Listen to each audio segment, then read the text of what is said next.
이어서 슬라브 해석 봅니다. 일반 슬라브.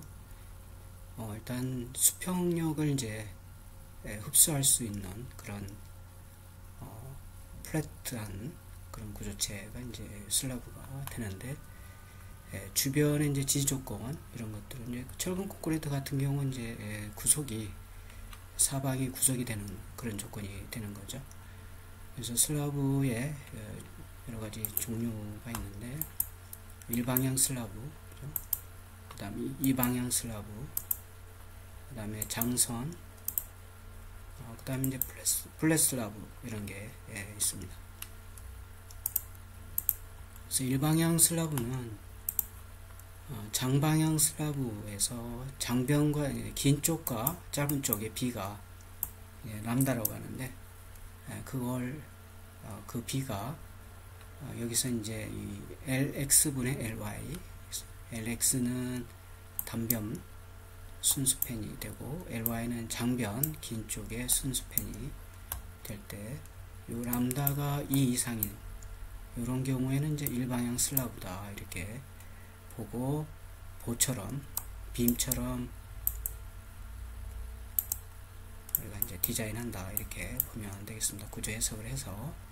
그래서 일방향 슬라브는 이제 단위 폭 1m를 기준으로 이제 장방향 포로 빔으로 보고 설계를 한다 이런 얘기가 되겠습니다.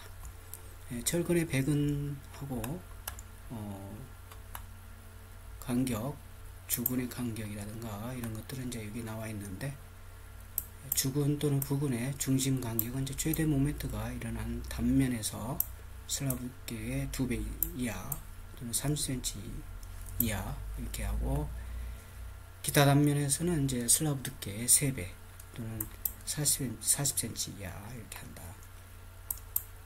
그 다음에 배력근을 이렇게 이제 설치를 하는데, 주근하고 부근의 직각 또는 직각에 가까운 방향으로 배치하는 보조철근을 우리가 이제 배력근이다 이렇게 얘기하고, 이 배력근은 아무래도 이제 철근 콘크리트에서 콘크리트의 수축, 건조 수축이나 온도 변화에 의한 균열, 전단 이런 균열을 이제 방지하기 위해서 배치한다 이렇게 보면 되겠습니다. 그래서 일방향 슬라브에서 배력근은 슬라브 두께의 5배, 45cm 이하 간격으로 철근을 배근한다 이렇게 보면 되겠고, 그 다음에 아까 람다가 이제 2 이상 2를 초과하는 그런 슬라브로 대변에서 지지되고 지지 연변에 이제 직각 주근을 배근한다. 요거 이제 아까 LX, LY 나와 있었죠. 그 다음에 바닥에 작용하는 하중이 주로 단변 방향으로만 작용하는 한다고 생각해서 그런 슬라브다 이렇게 보면 되고, 단변 방향으로 이제 주근을 배근하고 장변 방향으로 최소 철근비에 해당되는 철근을 배근한다. 그래서 이제 일방향 슬라브의 배근의 뭐 사례가 이렇게 나와 있어요. 여기 위에 배근되는 걸 이제 상부분 이렇게 그다음에 아래쪽에 배근되는 요걸 이제 하부분, 그리고 여기 이제 이 철근과 직교 방향으로 가는 요 점으로 되어 있는 요 철근, 직교 방향으로 가는 철근이죠. 온도 철근. 그다음에 내부 보를 지나가는 이제 그 상부근이 요 위에 이렇게 상부근이 또 있다. 그 다음에 이제 직선 철근하고 굽힘 철근을 이제 같이 쓸 때, 이거 같은 경우는 굽힘 철근이 없는 경우인데, 이렇게 이제 굽힘 철근이 이렇게 이제 밴드근이죠. 밴드근이 이렇게 배근될 때, 요걸 이제 굽힘 철근 밴드근이다 이렇게 얘기하고, 하부근 있고, 요 위에 있는 이제 상부근이 있고, 그 다음에 요 하부근과 밴드 철근, 요 하부근과 밴드 철근과 직교되는 철근, 요 점으로 되어 있는 요걸 이제 온도 철근 이렇게 얘기를 한다 이렇게 보면 되겠고, 그 다음에 이제 이게 슬라브, 요게 지금 슬라브죠. 요게 이렇게 보호가 되는데, 요게 이제 순수펜이라고 하면 여기서부터 여기까지를 이제 순수펜 이렇게 본다 이거죠. 그 다음에 이 방향 슬라브가 있는데, 아까 람다가 있었는데 이 방향 슬라브는 장변과 단면의 비, 즉 람다가 이 이하인 이런 경우에 이제 이 방향 슬라브로 하고, 철근백은 또 이제 이 방향 직교되도록 철근백은 한다. 이렇게 보면 되겠습니다. 그래서 여기에 이 방향 슬라브에 철근 백은도가 이렇게 나와 있어요. 그래서 먼저 여기를 좀 보면 이렇게 잘라가지고 이쪽 부분은 지금 아래 중앙부의 아랫부분을 지금 철근 백은도를 이제 요건 평면이고 요건 단면이죠. 이쪽은 단면, 평면. 그 다음에 요쪽 부분은 단부, 양단부, 슬라브의 양단부에 요건 단면, 요건 이제 평면 백은도를 그려놓은 겁니다. 그래서 요건 이제 이쪽 라인, 이쪽에서 이렇게 그린 거고, 그 다음에 요건 마찬가지 이렇게 반 나눠서 이쪽에 단부, 이쪽에 중앙부 이렇게 해서 이쪽에서 이제 철근백은 단면도하고 평면이 되겠습니다. 이렇게 이해를 하면 되겠고, 그래서 여기에 이제 기호들이 나와 있어요. 단면 방향이 뭐 하단, 주근, 뭐 굽힌 근 이렇게 쭉 나와 있으니까 이 큰 번호가 있으니까 맞춰서 이렇게 살펴보면 한번 눈으로 보고 익혀서 보면 되겠습니다. 그 다음에 여기 상부근, 하부근이 있고, 아까 얘기하는 것처럼 여기 기점으로 이제 상부근, 하부근이 된다. 그 다음에 여기서 이제 단부에서 여기까지를 4분의 1 LX 이렇게, 요게 이제 여기까지가 되는 거죠. 지금 여기까지. 여기도 마찬가지 4분의 1 LX. 그래서 여기 4분의 1 LX, 여기도 마찬가지 4분의 1 X, 4분의 1 X. 그래서 4분의 1 LX만큼의 요 단부의 철근이 이렇게 배근이 되는 거죠, 지금. 그 다음에 이 상부근의 철근도 이렇게 배근이 되고, 이쪽도 배근이 이렇게 쭉 되는 거다. 이렇게 보면 되겠습니다. 그 다음에 요거 이제 하부근이 이쪽에 있으니까 요걸 기점으로 이쪽에 이제 하부근을 나타내는 거니까, 하부근은 여기 이제 밴드근이 이렇게 잘려서 이렇게 있는 거죠. 이게 밴드 돼서 위쪽으로 올라가는 거죠. 이쪽으로 이렇게. 근데 이제 상부근에 가서 있는 거니까 여기는 그러지 않고 여기 있는 거죠. 지금 여기 상부근에 해당되는 요 철근이 위에 잘려서 있다. 이렇게 보면 되겠어요. 이렇게 잘려서. 그 다음에 이제 요 하부근에 이 온도 철근이 이렇게 쭉 들어가 있는 거죠. 그래서 참고해서 한번 그림을 잘 보고 슬라브의 이 방향 슬라브의 백은도 숙지를 하면 되겠습니다. 그 밖에 내용들이 있는데 한번 읽어보면 되겠고, 그 다음에 이제 철근의 간격과 피곡이 있습니다. 주근 간격은 슬라브 두께의 3배 이하. 그 다음에 각 방향의 최소 철근비는 콘크리트 전체 면적의 0.2% 이상으로 하고, 극강강도 설계법에 의해서 할 경우에는 철근 간격은 슬라브 두께의 2배 이하로 한다. 그 다음에 구조 제한으로 슬라브 두께는 이제 8cm 이상으로 한다. 또 단변 길이의 40분의 1 이상으로 한다.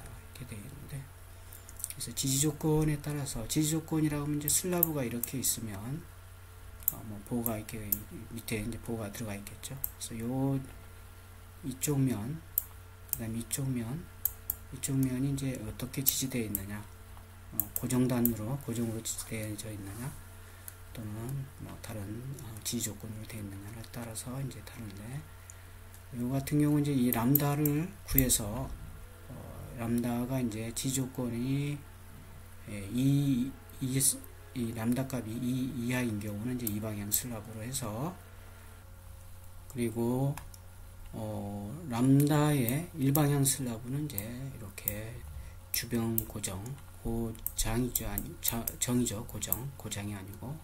그 다음에 캔틸리버, 주변이 고정이라는 것은 이게 아까 얘기했듯이 고정으로 이렇게 리지드 되어 있는 상태,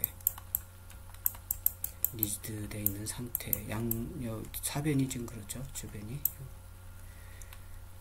그리고 캔틸리버인 경우는 여기 이제 한쪽 면만 고정이 되어 있는 거가 이제 해당이 되겠죠.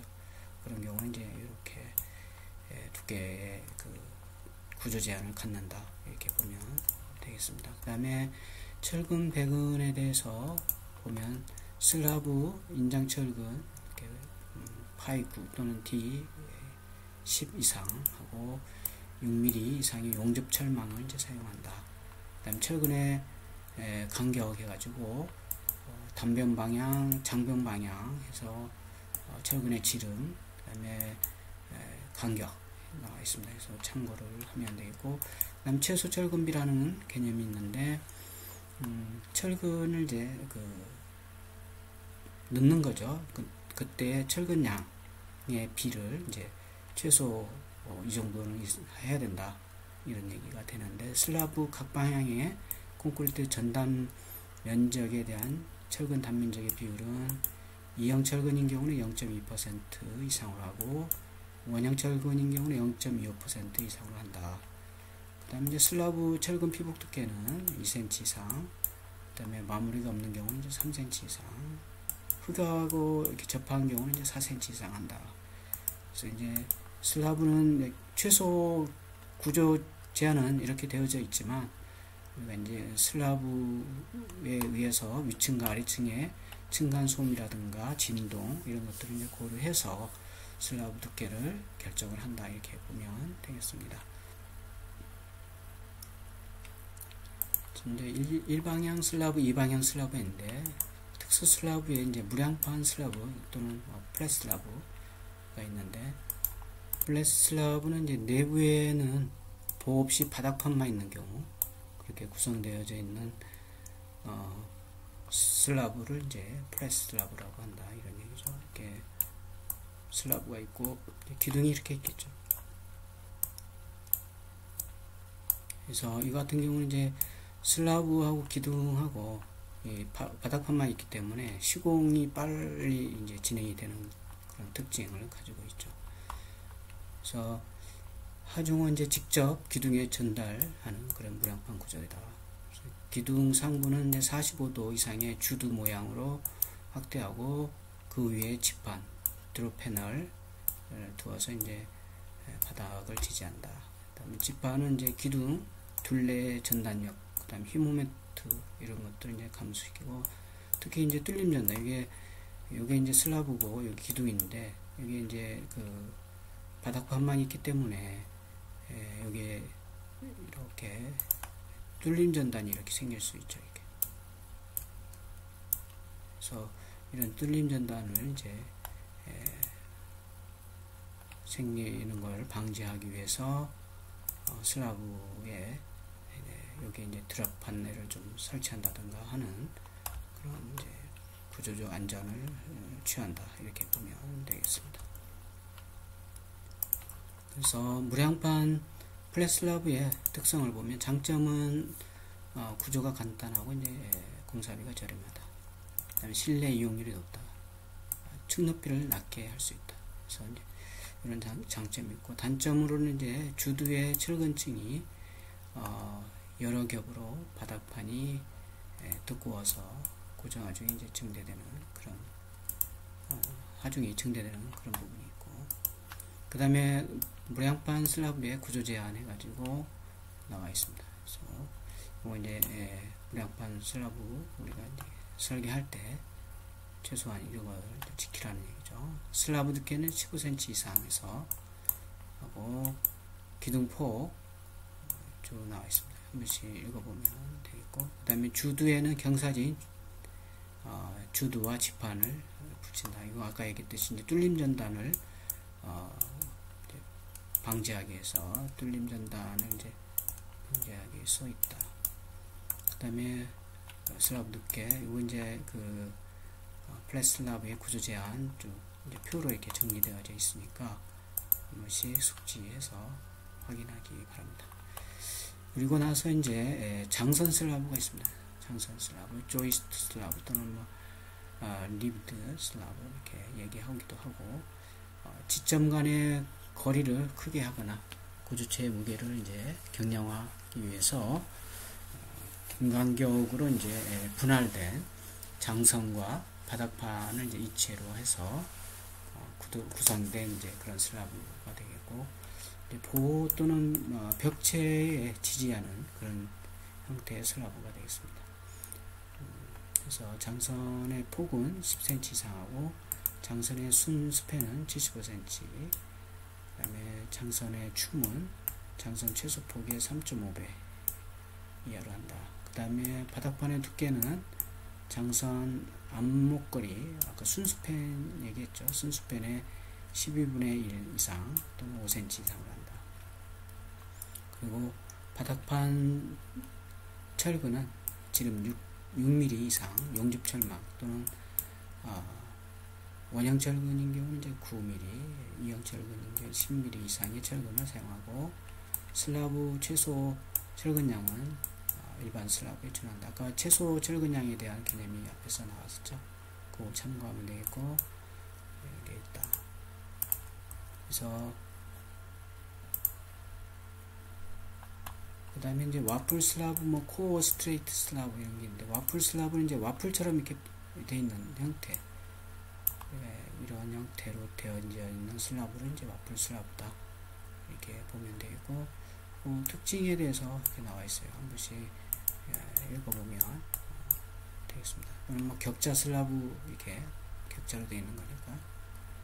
그 다음에 코어 스트레이트 슬라브, 마찬가지 슬라브 중심에 공간을 두어서 경량을 시도한 것으로서 슬라브 중심의 휘뭉력이 이제 0이 되도록 만든 그런 슬라브가 되겠습니다.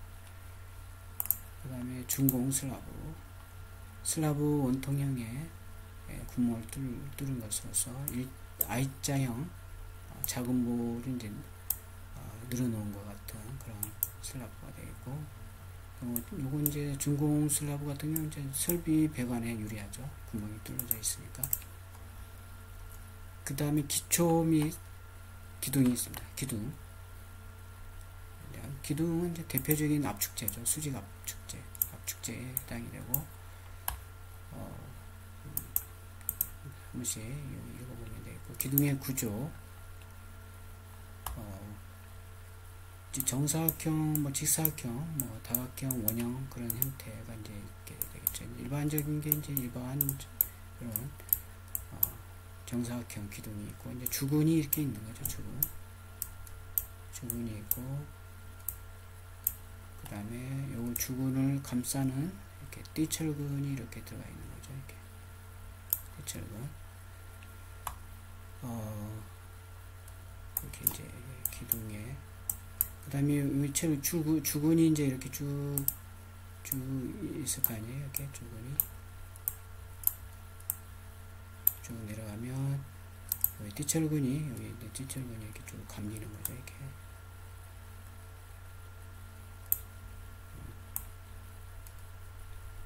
이런 식으로 마찬가지 쭉 감기는 거죠.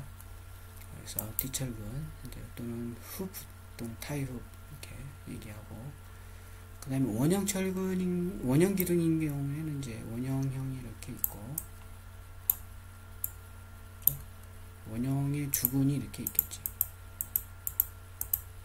참고로 이제 이런 사각형 기둥의 최소 주근의 개수는 최소 4개 이상이 돼야 되고, 원형 같은 경우는 6개 있어야 되겠죠. 여기 주근이 이렇게 쭉 이렇게 있겠죠.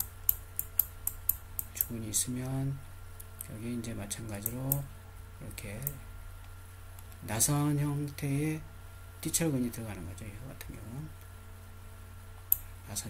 나선철근이 들어가는 거죠. 여기 이제 나선철근이 되는 겁니다. 그 다음에 여기 이제 주근이 되는 거고, 이 원형철근의 단면이, 원형 기둥의 단면이 되는 거고, 그래서 요 띠철근, 나선철근의 이런 철근은 이제 주로 이런 하중이 작용하는 전단, 수평력에 대한 전단을 담당하는 역할을 한다. 이렇게 보면 되겠습니다. 그래서 그 내용들이 쭉 나와 있으니까 한 번씩 읽어보기 바라고, 그 다음에 이제 여기 보면 자굴이라는 용어가 나오는데, 이제 아까 이런 사각형의 기둥에 이렇게 이제 주근이 최소 4개 있어야 된다고 그랬잖아요. 4개. 이렇게 4개 주근이 이렇게 쭉 있단 말이에요. 그 다음에 이제 여기에 띠철근이 이렇게 이제 감기는 거죠. 띠철근이 쭉 감기는 거죠. 이렇게 쭉. 그랬을 때 요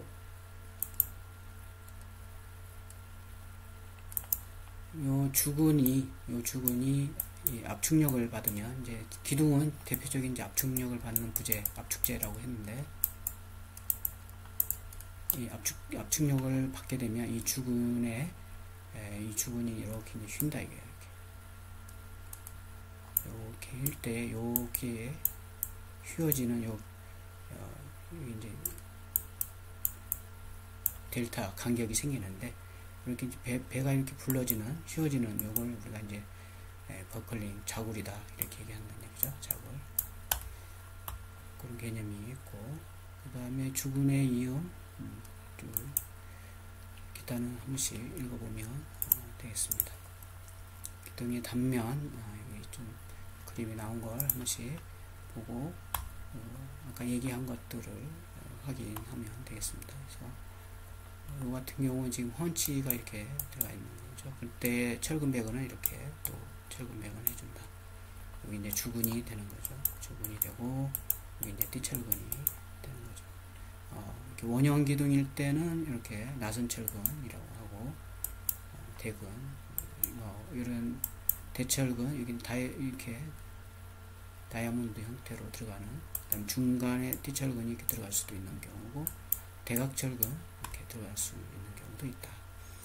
일반적으로 이제 이렇게 사각형 기둥의 단면이고, 이게 이제 주근이 되는 거죠. 그 얘기들이 쭉 나와 있습니다. 그래서 기둥의 주근, 주로 이제 D16, 19 그 이상, 25, 30, 32 이런 이제 주근을 이제 조금, 물론 이제 구조 해석해서 주근의 그 단면이 계산이 되고, 그 설계에 따라서 이제 주근을 배근합니다. 띠철근과 나선철근 얘기했고, 그 다음에 띠철근과 나선철근은 이제 보통 10mm, 또는 그 원형철근 경우는 이제 그 파이 9mm, 그 다음에 나선철근 같은 경우는 6mm, 10mm 이런 것들을 이제 쓰고, 간격 주로 나와 있습니다. 이렇게 쭉 보면 되겠고, 한 번씩 읽어보면 돼요. 기둥의 분류, 단면 형태상의 분류에서 띠철근, 나선철근, 나선형 기둥, 띠기둥, 나선, 이건 그냥 사각 정방형, 원형 그런 형태가 되겠고, 그 다음에 길이에 따른 분류에서 짧은 기둥은 이제 단주, 기둥이 길이가 긴 것은 이제 장주, 이렇게 보면 되겠고, 구분은 어떻게 하느냐. 장방형 기둥일 때는 D분의 H가 15 이하일 때는 이제 짧은 걸로, 그 다음에 원형 때는 10 이하, 이제 그거보다 초과하는 경우는 이제 긴 기둥, 장주 이렇게 보면 되겠고, 이 H는 높이죠. 기둥의 높이. 이제 단면, 장방형인 경우는 이제 여기에 D가 되겠지. 원형일 때는 여기 이제 D가 되겠고, 그 다음에 이제 H는 기둥의 길이가 되겠습니다. 그 다음에 기둥의 단면 계산, 압축을 받는 단주인 경우, 이렇게 이제 돼 있을 때는 띠기둥, 즉 장방향일 때는 이제 압축력에 대한 힘은 0.3fc AG. 이 AG는 이제 그 단면적이죠. 단면적인데 여기서 말하는 단면적은 이제 콘크리트 쪽 단면적이 되고, 그다음에 0.4fy AST. 이것도 단면적인데 요거 이제 철근 쪽의 단면적이 되겠죠. 철근의 단면적. 이건 이제 철근의 강도가 되고, 이건 이제 콘크리트의 압축 강도가 되겠죠.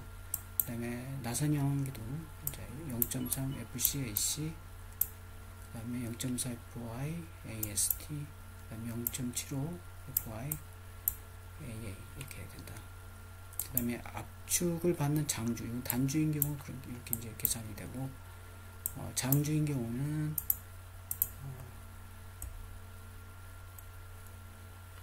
여기 나온 것처럼 띠철 띠기둥에 초과하고 나선 10을 초과하는, 그때 이제 압축을 받는 장주에 허용하주는 이제 요 감소계수를 이제 가지고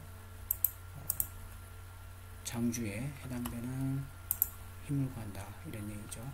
그래서 감소계수, 그래서 15일 때는 1, 20일 때는 0.9, 25일 때는 0.7. 그 다음에 그 나선기둥일 때 10일 때는 1, 15일 때 0.8, 20일 때 0.5. 그런데 이런 감소계수를 사용을 해서 구한다 이런 얘기고, 기둥의 구조 제한 보면 띠철근의 배근 간격은 최소값을 사용한다. 6mm 이상의. 그 다음 띠철근의 간격은 죽은 지름의 16배. 그 다음에 띠철근 지름의 48배 이하. 기둥의 단면 치수 이하 3cm 이하 중에 이제 작은 값. 그 다음에 기둥의 위 아래 끝 부분은 다른 부분보다 이제 전단력이 크기 때문에 기둥의 위아래 끝에 기둥의 장변 치수에 해당되는 부분은 요거 2분의 1 간격을 한다.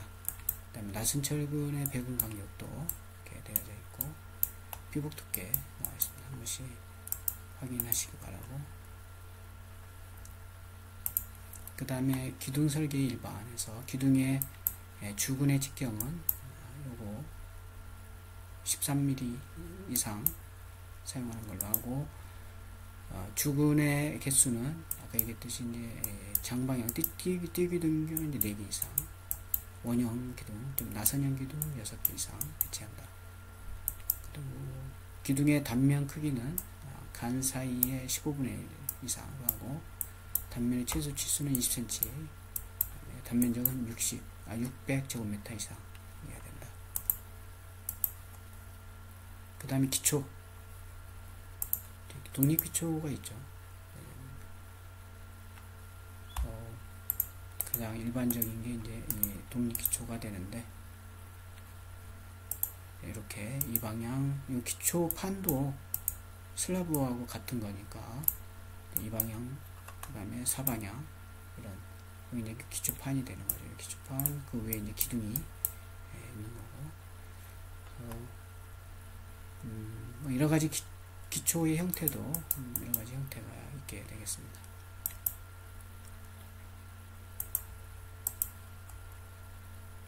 그 다음에 기초본에 기초와 기초를 연결하는 기초보호가 있는데, 연결보호 또는 지중보 또는 타이빔 이렇게 얘기하고, 독립기초는 이제 지지 내력의 여유가 많으면 부동치마 원인이 이제 되므로 기초보를 연결해서 기초의 면적을 이제 정확히 계산해서 부동치마가 생기지 않도록 한다. 그 다음 독립기초의 기초판 두께, 장방향 기초는 이제 15cm 이상, 사다리꼴 25, 말뚝 사용일 3cm 이상 하고, 독립기초의 기초판 크기는 이제 F2분의 이제 N 해서, V는 이제 그 집안의 내력 분의 N은 이제 기둥의 지압력이 되고, N은 기초판의 넓이가 되죠.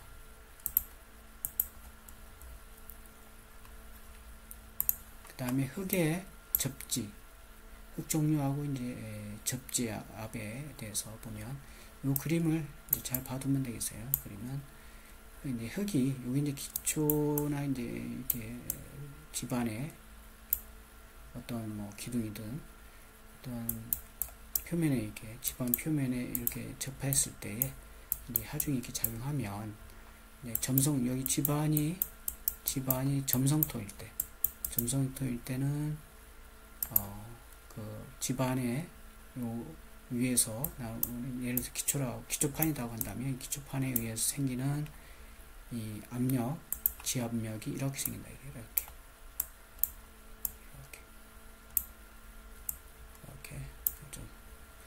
그 다음에 이제 사질토인 경우는 이렇게 생긴다는 얘기죠. 표면 제어할 때. 그 다음에 흙파기를 한 경우에는 점성토일 때는 아랫부분 파기해서 이 아랫부분이 이렇게, 그 다음에 사질토일 때는 이 아랫부분에서 요만큼 내려와서 이렇게 둥글게 이렇게 지압력이 생긴다. 접지압이 생긴다 이거죠. 그래서 요 형태를 그림의 형태하고 흙의 상태 기억을 해두면 되겠고, 그 다음에 기초 구조의 개요에서 보면 독립기초에는 이제 연결부를 두어서 주각을 고정시키고 기초 상호간은 이제 일치화시킨다. 그래서 부동치마를 방지한다. 아까 얘기한 것처럼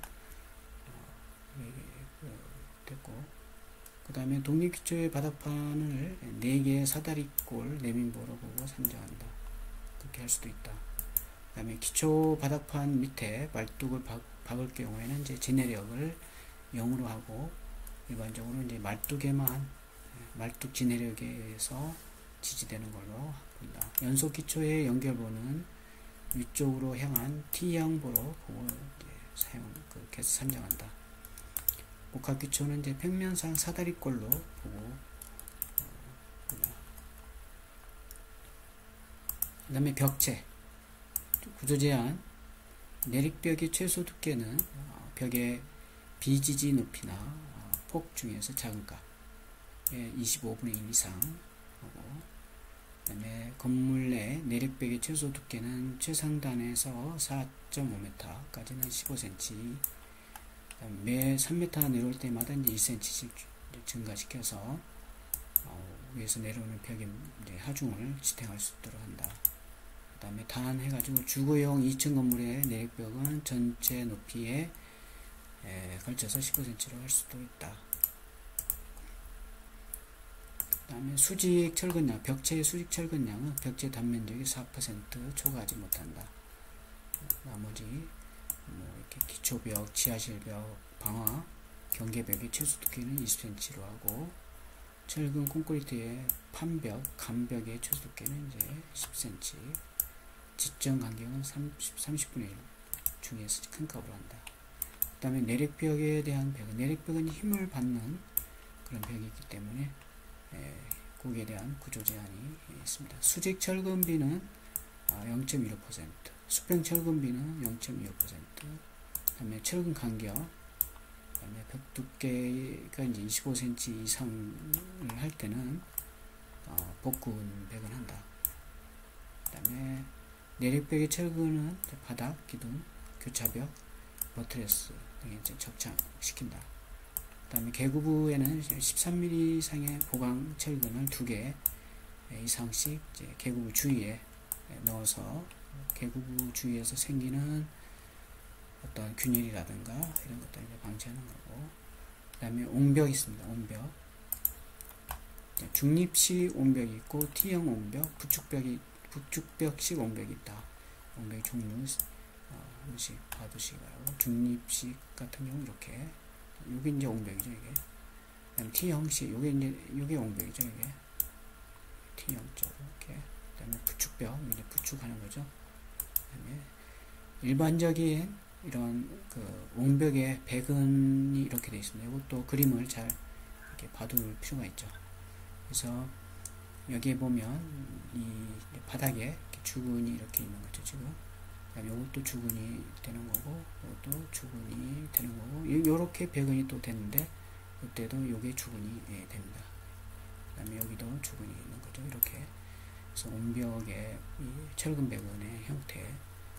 이제 중립식 같은 경우는 이제 석조라든가 단순한 석조, 묵은 콘크리트 높이의 3m 내외의 이제 낮은 온벽일 때 사용하고, T형 온벽은 철근 콘크리트 높이 5m 내외의 온벽, 반 T형 온벽도 있다.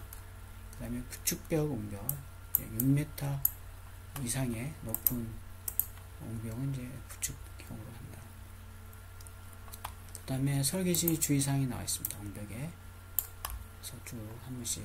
온벽은 아무래도 흙에 이제 밀리는 그걸 이제 막아주는 역할을 하는 거니까, 그런 토합에, 흙에 의해서 밀리는 토합에 의한 전도, 넘어지는 거, 미끄러지는 거, 치마, 파괴 이런 것들이 이제 생기지 않도록 해야 되겠고, 그다음에 온벽의 길이가 너무 길면 신축이음을 둔다.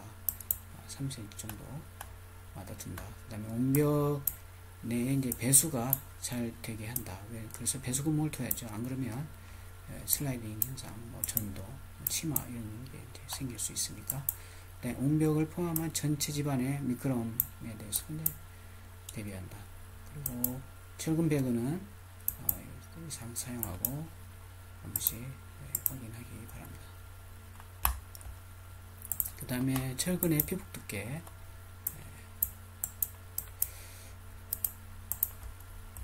이어서 철골 구조 봅니다. 철골 구조의 개요 보면, 먼저 이제 철골 구조는 이제 스틸로만 이제 되어져 있는 골조, 프레임 구조가 되겠고, 이 스틸은 뭐 각종 이제 형광이라든가 강판 이런 것들을 이제 사용하는데, 이제 스틸과 스틸 사이는 접합을 해줄 필요가 있죠. 그래서 접합은 이제 리벳 접합, 볼트 접합, 고장력 접합 또는 용접하는 경우도 있겠죠. 이렇게 구성이 되어 있는 구조체를 이제 철골 구조다. 이렇게 보면 되겠습니다. 그래서 철골 구조의 이제 설계는 한계 상태 설계법을 이제 사용하는 경우가 많다.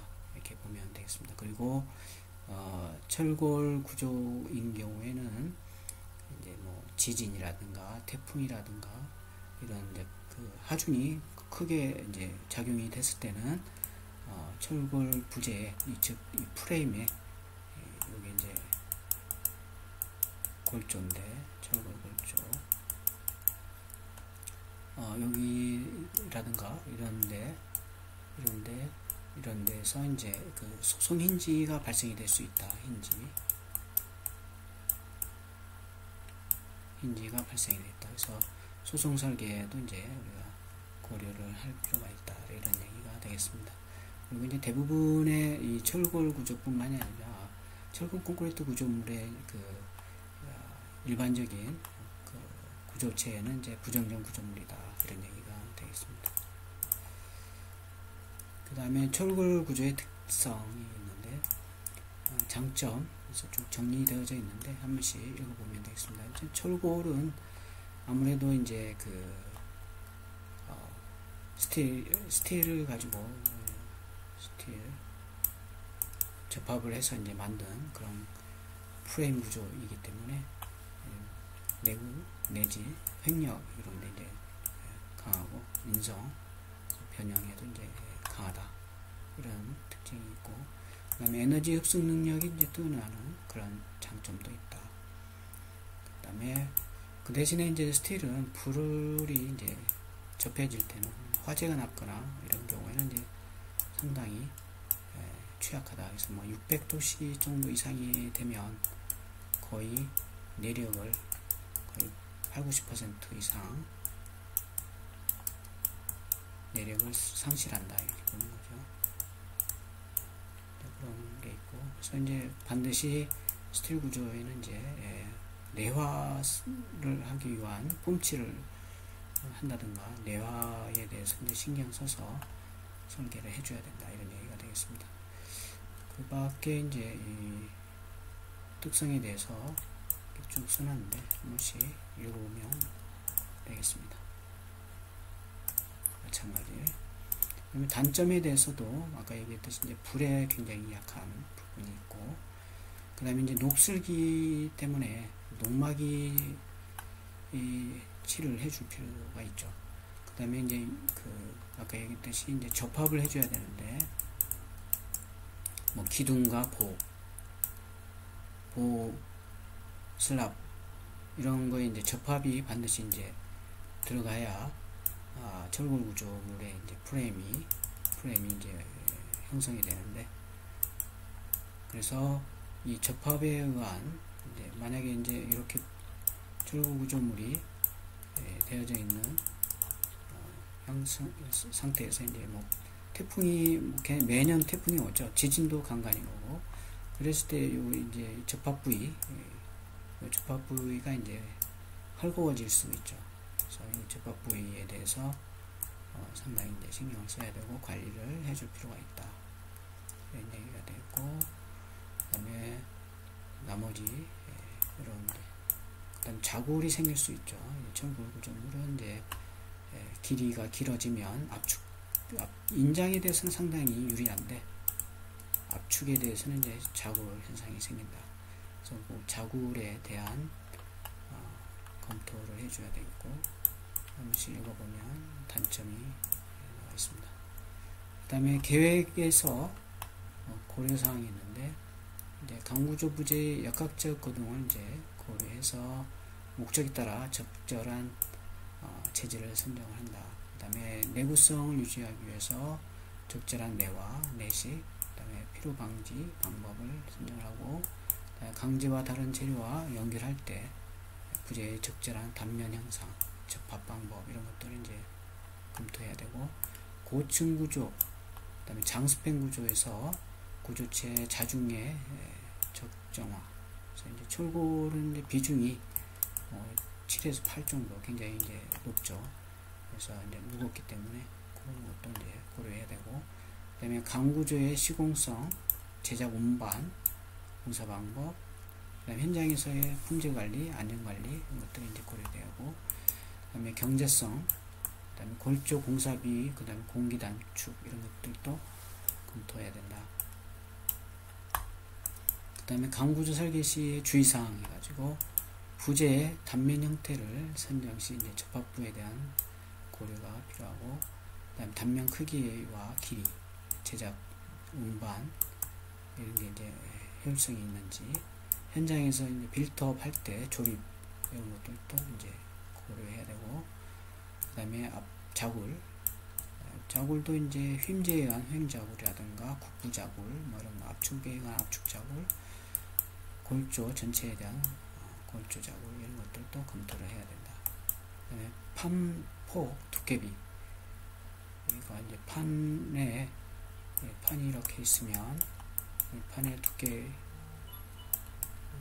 판의 두께가 있겠죠. 이 두께에 의해서 이 판이 웨핑이 일어날 수 있다. 이게 웨핑. 그래서 이렇게 이 끝부분이 이렇게 말리는 거죠. 그래서 이렇게 판이 이렇게 있으면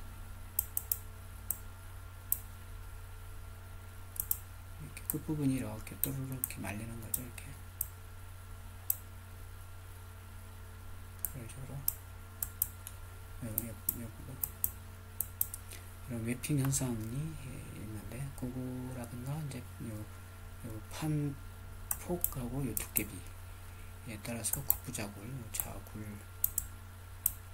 대해서 주의를 해야 되고, 과도한 처짐, 진동 방지, 추선 파괴 이런 것들도 방지가 되도록 해야 됩니다. 그다음에 강제 종류가 있죠. 철골 구조용 강제는 이제 탄소 섬유, 철골, V3 여기서 이제 탄소가 함유가 얼마나 되어 있느냐, 탄소 함유량에 따라서 이제 철, 강, 주철, 연철 이렇게 나누고, 그 다음에 철골 구조용으로 사용하는 이제 구조용 강제. 그래서 이것은 이제 원광석을 고로해서 용융해서 녹여서 선출로 만든 다음에, 그다음에 이제 뭐 여러 가지 뭐 전로법이라든가 평로법, 전기로 이런 것들을 통해서 이제 관계를 만든 다음에 필요한 거에 따라서 구조용 강제, 예를 들어서 뭐 판재를 만든다든가 H형광, I형광 또는 채널 뭐 이런 것들을 이제 만들어 놓은 거죠. 철골조에서 사용하는 재료는 철골조에서 이용하는 강제는 탄소강으로 카본의 함유량이 0.15에서 0.3% 연강을 이제 주로 사용한다. 강제 정수 해가지고 스틸의 연계수 이 정도 되고 전단 탄성계수 이 정도 되고 그 다음에 포화성비 그 다음에 선팽창계수 이렇게 됩니다. 그 다음에 아비형 강제의 종류 열처리 기계에 의해서 표면 처리를 거치지 않고 아변 상태로 사용하는 그런 강제를 이제 아변 강제다. 그래서 모양에 따라서 이제 강봉, 봉강, 현강, 강관 이런 것들이 있다. 그래서 강관 좀 사진이 그림이 여기 있죠. 강제의 단면상과 표시 방법에서 봉강인 경우 이렇게 되고 표시 이렇게 한다. 그다음 평강 이렇게 표시하고 이렇게 생겼고 쭉 한 번씩 보면 되겠어요. 특히 예를 들어서 현강 같은 경우 경량현강, 강관 이렇게 강관 각형 있는데 현강 같은 경우 뭐 기타 경량현강도 마찬가지고 표시할 때에 등변 앵글 요 두께하고 요 두께가 같은 경우죠. T가 같은 경우 이렇게 요 길이 곱하기 요 길이 곱하기 요 T 만약에 이 길이가 서로 다르다 그럼 이렇게 되겠죠. 그 다음에 등변 앵글 차넬 같은 경우도 이렇게 표시를 이렇게 한다. 요 표시가 이제 좀 잘 기억을 해둬야 되겠죠. 이게 이제 강관의 단면, 아변 강관의 종류가 되겠습니다. 그래서 나머지는 한 번씩 내용은 읽어보면 되겠습니다. 뭐 박강관, 후강관, 그래서 두께에 따라서 달라지고 현강, 아까 그림에서 봤듯이 뭐 기역자 현강, I 현강, H 현강, 차넬, T 현강, Z 현강도 있고 좀 있다. 그다음 봉강 마찬가지 원형 철근에서 원형도 있고 사각형, 육각형, 팔각형 이런 것도 있다. 그다음 강관 이 앞에서 우리가 그림 봤듯이 그렇게 생긴 게 이제 강관이고 주로 건축 구조형 강관은 이제 강판을 원형으로 가공해서 만든 것으로서 주철을 원심력으로서 성형하는 그런 주철관이다. 기둥 보호제를 사용하고 이제 녹이 쓸지 않아서 급수, 배수관으로든지 사용한다. 그 다음에 여기 쭉 나와 있는데 한 번씩 읽어보면 되겠습니다. 그 다음에 경량현강, 현강의 단면 크기에 비해서 판의 두께가 얇은 걸 3mm 이하 그렇게 된 걸 이제 경량현강이다. 이렇게 보면 되겠습니다. 그 다음에 구조용 강제의 허용력도 나와 있습니다. 그래서 이거 중요하니까 한 번씩 봐두기 바랍니다. 일반 구조용, 영접 구조용에서 두께가 여기 이제 라지 FI가 있는데 항복점 강도죠. 항복 강도의 두께가 38mm 이하일 때 이 정도. 그다음에 여기 이제 여기에 나와 있는 일반 구조형의 기호에 따라서 각각 표시되어져 있다. 그 다음 두께가 38mm 초과한 것 이때는 이 정도 이렇게. 그 다음에 용접 구조형의 경우 여기 나와 있는 숫자들 참고하면 되겠습니다. 그 다음 장기 허용력도, 허용 인장력도, 허용 전담력도, 그 다음에 지압, 측압 응력도, 그 다음에 이음매 허용력도 참고하기 바라고. 그 다음에 이제 철골 콘크리트 구조. 철골 콘크리트 구조는 이제 철골이 예를 들어서 H빔이 이렇게 있고, 콘크리트 이렇게 이제 여기에 철근이 배근이 되고 콘크리트 탓을 해서 되어져 있는 구조죠. 철골 콘크리트 구조. 장점으로는 이제 보의 춤을 축소시킬 수 있어 단면이 작다. 다음에 내화 성능이 우수하다. 이제 콘크리트가 피복으로 둘러싸였기 때문에 내화 성능이 좋죠. 내진 내구성이다. 그 다음에 철골 부분을 먼저 조립하고 가설 공사를 일부 생략할 수 있고 공사 기간을 줄일 수 있다. 지진, 반복 외력의 강인성이 좋다. 역학적으로 이제 우수하고 일체식이고 그래서 고층 건물에 이제 적합한 그런 특성이 있습니다. 단점으로는 여기 나온 것처럼 한 번씩 읽어보면 되겠습니다. 그 다음에 구조 방법 및 구조적인 기준을 해가지고 구조 방법으로는 이제 콘크리트 부분을 무시하고 철근의 단면을 철골 단면에 가산해서 철골 구조로 산정해서 철골식으로 한다. 그 다음에 철골 단면을 철근의 단면으로 해서 콘크리트 구조로 철근 콘크리트 구조로 산정해서 철근 콘크리트식으로 한다. 그 다음에 철골 부분의 강도와 철근 콘크리트 부분의 강도를 합해서 철근 콘크리트식으로 산정하는 방법이 있다. 그리고 이제 어떤 형태로 구조를 적용할 것인지에 따라서 정하면 되겠고, 그 다음에 구조적인 기준, 부착력을 증대시키기 위해서 오픈 웨이브 형식의 격자보, 레티스보가 이제 많이 쓰이고, 그 다음에 보의 전단력은 외부재, 늑근, 대근이 받고, 구부린 철근은 이제 거의 쓰지 않는다. 철골 및 철근의 피폭 두께는 철골은 이제 5cm 이상, 철근 콘크리트는 이제 3cm 이상으로 하고, T형보에서 그 슬라브의 유효 너비는 이제 철근 콘크리트 T형보에 이제 준한다. 그 다음에 주근, 띠철근, 늑근, 배근 기준은 이제 철근 콘크리트 거기에 따라고, 그 다음에 기둥의 최소 철근비, 그 다음에 철골, 철근을 합해서 0.8에서 0.4%로 이렇게 한다. 그 다음에 세장비는 100 이하로 하고, 대판, 네트스제는 이제 70 이하로 한다. 이게 이제 그 구조적 기준이 되겠습니다. 그 밖에 이제 각종 철골 구조가 있죠. 파이프 구조가 있고, 경량 철골 구조가 있습니다. 파이프 구조는 이제 뭐 창고, 공장, 체육관 이런 데 이제 쓰이는 거고, 자굴에 대해서 강도가 크므로, 그러면 자굴에 대해서 강도가 크죠, 파이프 구조는. 그 다음에 구조 중량이 가볍고, 공사비도 저렴하다. 이런 특징이 있고, 그 다음에 경량 철골 구조, 단면에 비해서 살두께를 얇게 해서 이제 철제량에 비해서 이제 강도가 크다. 두께는 3mm 이하. 그다음에 반자틀재, 칸막이, 벽재 이런데 이제 조립식으로 많이 쓰인다. 그리고 바닥판, 지붕널로 쓰이는 철판에 주름 잡힌 데크 플레이트 이런 것도 있다.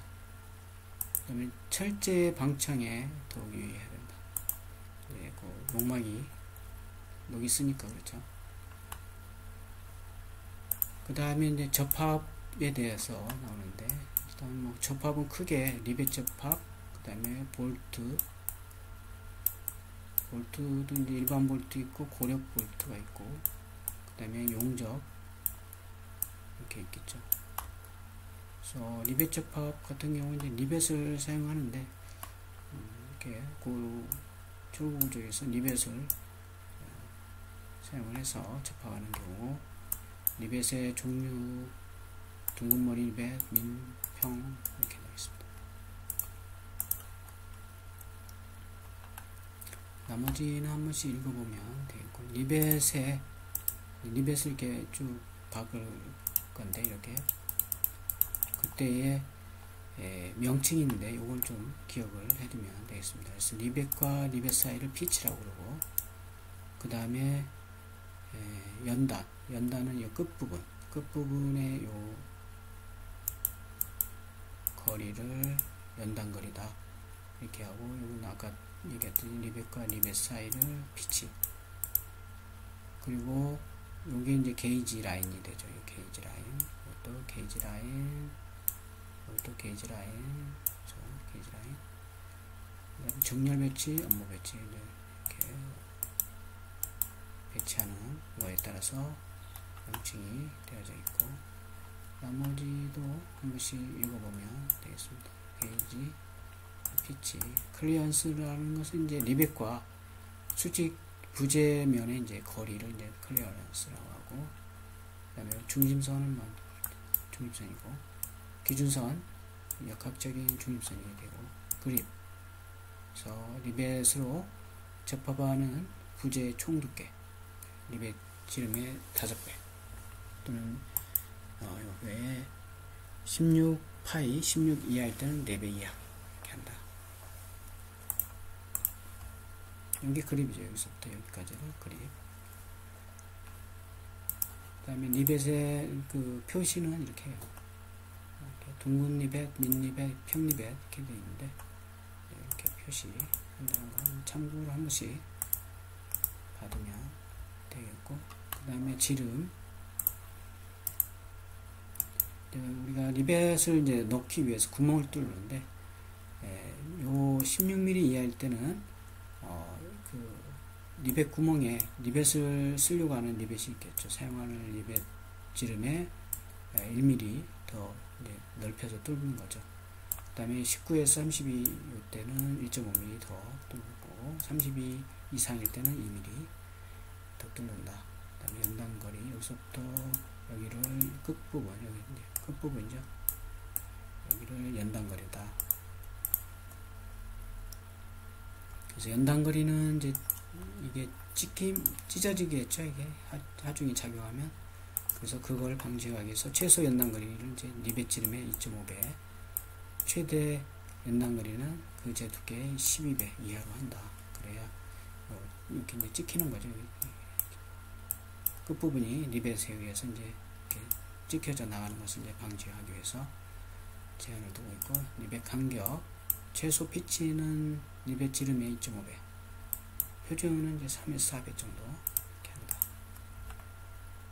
그 다음에 리벳 접합 및 산정, 이제 일면 전단, 이면 전단 이렇게 있고, 일면 전단은 이제 겹침 이음, 덧댄 이음 이런 경우에 이제 이면 전단이 되고, 이면 전단은 양면 전단, 이음 이런 경우에 이제 이면 전단이 되는 거죠.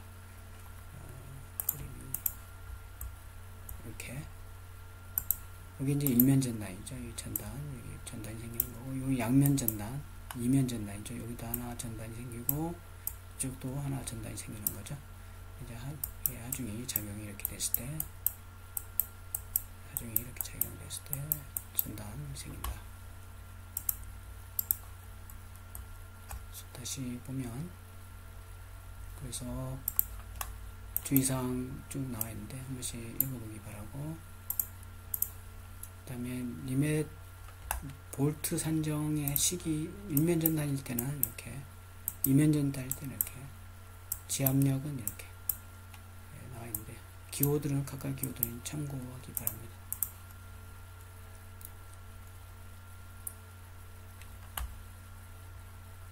그 다음에 인장력을 받는 리벳일 때는 이렇게 한다. 그다음에 리벳 개수 이렇게 정해진다. 그리고 이제 인장력의 하중이 되고, 이게 이제 아까 우리가 구한 인장력의 값이 되는 거죠. R값. 그래서 P는 축방력, 그 다음에 R은 리벳의 허행력에서 개수가, 리벳의 개수 N개가 나온다. 이렇게 보면 되겠습니다. 그 다음에 이제 볼트 접합하고 핀 접합이 있는데, 그 일반 볼트 접합, 그 다음에 고장력 볼트 접합 이렇게 나눌 수가 있고, 그 다음에 핀 접합 있다. 그 다음에 이제 용접 접합이 나오는데, 그래서 접합 부분이 쭉 이어집니다. 용접 접합까지. 그래서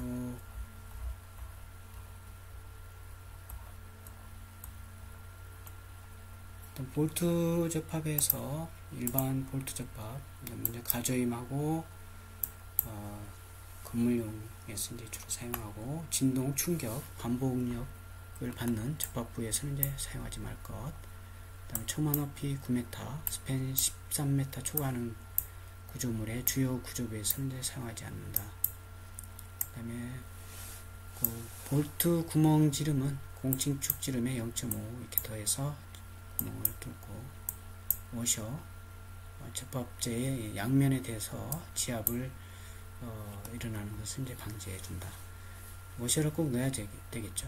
그 다음에 볼트의 배치 및 산정은 리벳 기준에 따른다. 그 다음에 고장력 볼트 쭉 나와 있는데 한 번씩 읽어보면 되겠고, TS 볼트라고도 하고 이렇게 생겼어요. 일반 볼트, 볼트는 이제 보통 이제 이렇게 육각형이죠. 이렇게 이런 식으로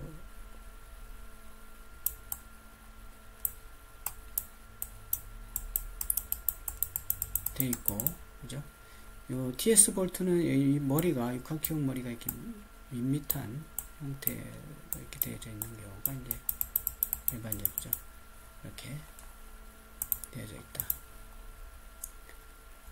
그래서 이 고장력 볼트에서는 특히 이제 이 고장력 볼트 접합의 종류인데, 마찰, 그다음 지압, 인장.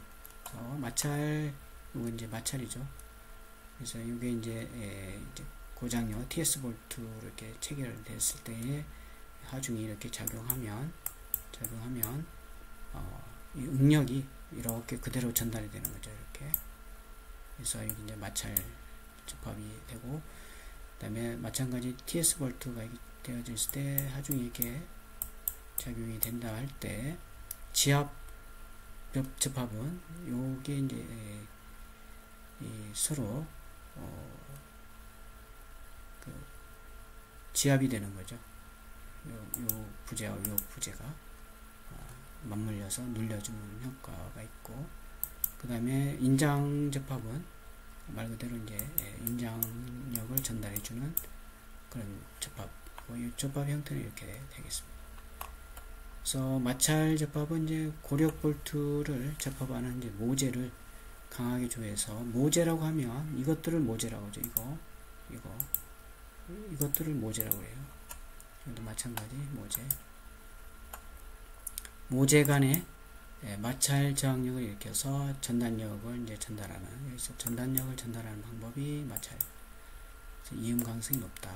지압 접합, 모재의 볼트 구멍과 볼트 축부와의 이제 공국으로 생기는 종국 내력 시 이완 변형 이제 될 수 있는데, 그때 이제 최소로 감소시키고자 할 때 사용하는 접합 방법이 지압 방법이고, 인장 접합은 고력 볼트가 조이는 힘은 이제 모재를 강하게 압축하면서 이 압축력으로서 압축력과 상쇄하는 인장력으로 이제 저항하는 그런 접합이 인장 접합이 된다. 그리고 고장력 볼트의 접합의 구조적 이점, 접합부의 강성이 높아서 접합부 변형이 거의 없다. 판재 유효 단면에서 하중이 적게 전달된다. 마찰 접합일 때는 전단, 지압 응력이 생기지 않는다. 피로 강도가 높고 단위 강도가 높아서 큰 응력을 받은 접합부에 적합하고, 소요 볼트 수가 이제 적다. 그 다음에 기계 공구로 재어서 일정하고 정확한 강도를 얻을 수 있다. 이런 이제 특성을 가지고 있고, 그 다음에 핀 접합, 아치의 지점이나 트러스의 단부, 주각, 인장재 접합에 이제 사용하고, 회전이 자유로운 절점을 이제 구성한다. 그래서 핀 지름은 40에서 300mm 정도, 핀의 구멍 지름은 핀의 지름이 130mm 미만일 때는 0.5 이내, 그 이상일 때는 1mm까지 이제 한다. 그 다음에 용접접합. 용접접합의 특징은 말 그대로 모재와 모재 사이를 이제 열을 가해서 일체가 되도록 접합하는 방법이 되는 거죠. 그래서 뭐 접합부의 덕판이라든가 보조판을 댈 필요도 없고, 강제량을 절감시킬 수 있다. 그 다음에 굴곡면의 접합부까지도 자유리 할 수 있고 소음이 없다. 그 대신에 용접부 부위가 제대로 용접이 됐는지 검사가 좀 곤란하죠. 그래서 이제 비파괴 검사를 해서 확인을 해줘야 되고, 그 다음에 용접의 종류는 이제 전기, 저항 용접, 아크 용접, 가스 용접이 앞접이 있다. 한 번씩 읽어보시기 바라고. 용접 접합법. 용접법은 가장 많이 이제 알려진 게 이제 맞댄 용접이죠. 맞댄 용접은 모재를 이제 맞대서 하는 거죠. 맞대서 요 모재하고 요 모재를 맞댄 다음에 이렇게 이제 용접하는 거죠.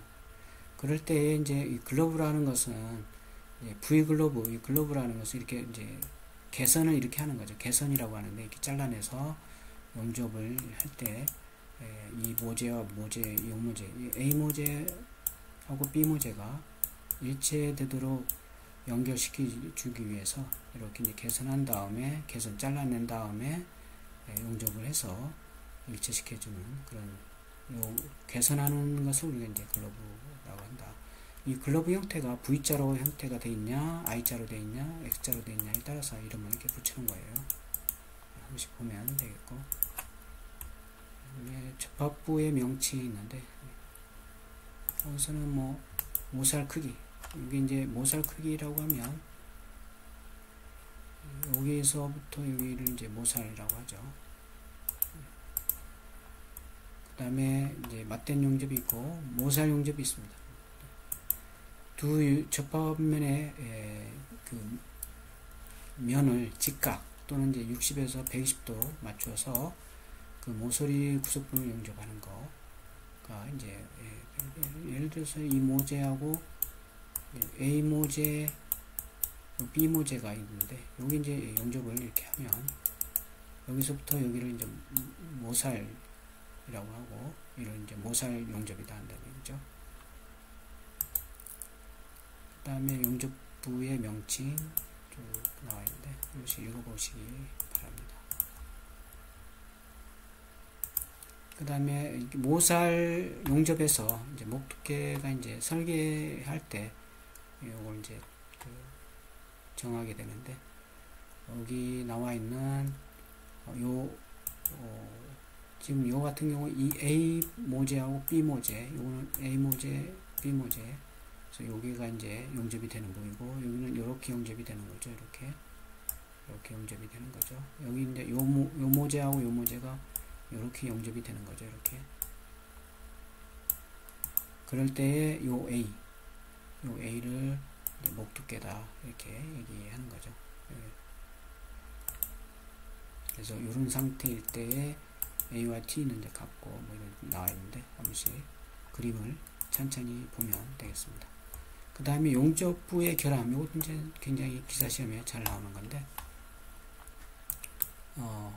용어하고 이 내용을 한 번씩 읽어서 숙지를 해두면 되겠습니다. 뭐 슬래그 감싸, 언더컷, 오버랩, 블로우, 크랙, 히트, 그 다음에 웨핑홀, 크레이터 이런 것들이 있다.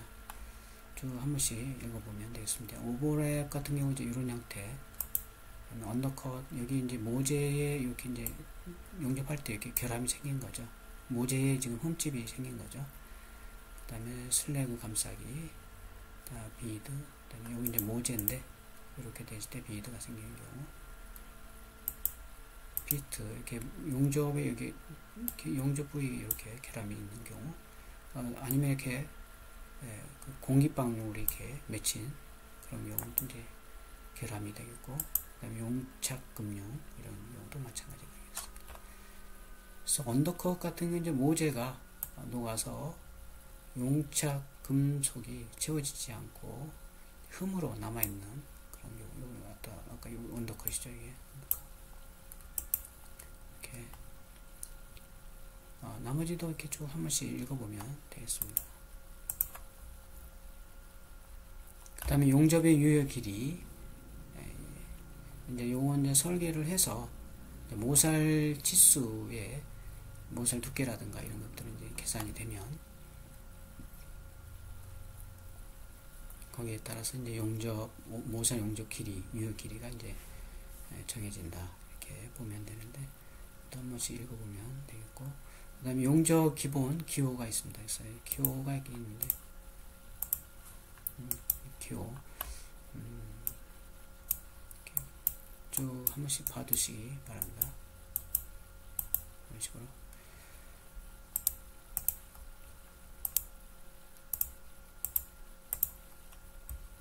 그래서 실제 이제 도면에는 이런 기호를 이제 예를 들어서 이렇게 용접할 부위에 화살표를 이렇게 하고 이제 어떻게 하라 이렇게 해서 이런 식으로 해서 여기에 이제 이름을 쭉 쓰죠. 기호라든가 이런 걸 쓰죠. 이게 그래서 그걸 보고 이제 실무에서는 이제 그걸 보고 용접을 하는 거죠. 그때 여기 표시된 여기 이제 표시된 기호에 따라서 요 뭐 끌어내기 화살 아까 얘기했듯이 이제 용접할 부위에 화살을 해서 요 부위 하고 이렇게 해서 여기에 이제 치수 뭐 S라든가 뭐 이런 것들을 이제 쓰는 거죠. 어느 쪽에 용접을 할 건지 그 다음에 표면 향상 기호 루트 값 꼬리 해서 쭉쭉 여기도 마찬가지 이쪽 부위에 이제 용접할 부위에 화살을 해서 이렇게 표시되는 거죠. 이 같은 경우는 요 내용들을 보고 그 숫자에 맞게끔 용접을 한다 이렇게 보면 되겠어요. 그래서 예를 들면 지금 이렇게 사용한 예가 나와 있죠. 여기에 용접을 하는데 이렇게 용접을 하는 얘기죠. 마찬가지 이렇게 그래서 기호들이 쭉 나와 있습니다. 그래서 그걸 따라서 하면 되겠고 여기에 이제 요 체크되어 있는 이런 것들은 아까 우리가 여기서 봤던 용접의 기본 기호 이런 거 있죠. 뭐 V형, K형 이런 식으로 찾아서 확인을 하면 되겠습니다. 그래서 이게 각 접합에 대한 장단점을 이제 정리해 놓은 게 이렇게 있는데 여기 이제 체크를 해서 기억을 하면 되겠습니다. 리벳 접합 같은 경우는 이제 장점인 경우 시공에 따라서 강도 변화가 이제 적고 불량 리벳은 이제 발견하기가 용이하다. 단점으로는 리벳 구멍에 의한 단면 결손이 이제 우려되고 시공 시 소음이 크죠. 아무래도 이제 아무래도 이 부재하고 모재 A, 모재 B가 이렇게 있으면 리벳을 구멍을 뚫어서 뭐 둥근 머리 리벳인 경우 이렇게 머리가 둥근 이렇게 리벳이 이렇게 들어가겠죠. 그 대신에 이 부위를 이제 달구죠. 달군 다음에 이렇게 생긴 걸 여기다 갖다 대고 여기 이제 타격을 하죠. 땅땅땅 때리면 여기 이제 달궈져 있기 때문에 이 부위가 이렇게 되겠죠. 이렇게. 그래서 이제 여기가 시커지면서 타이트하게 접합이 되는 거죠. 요 부재하고 요 부재가. 그래서 이제 소리가 좀 나는 거죠. 그 다음에 볼트 접합, 시공이 용이하고 해체 조립이 간편하다. 소음이 없다. 단점은 이런 것들이 있고 고력 볼트, 고장력 볼트 접합 이렇게 됐다. 한 번씩 읽어보고 용접 접합, 핀 접합 장점과 단점.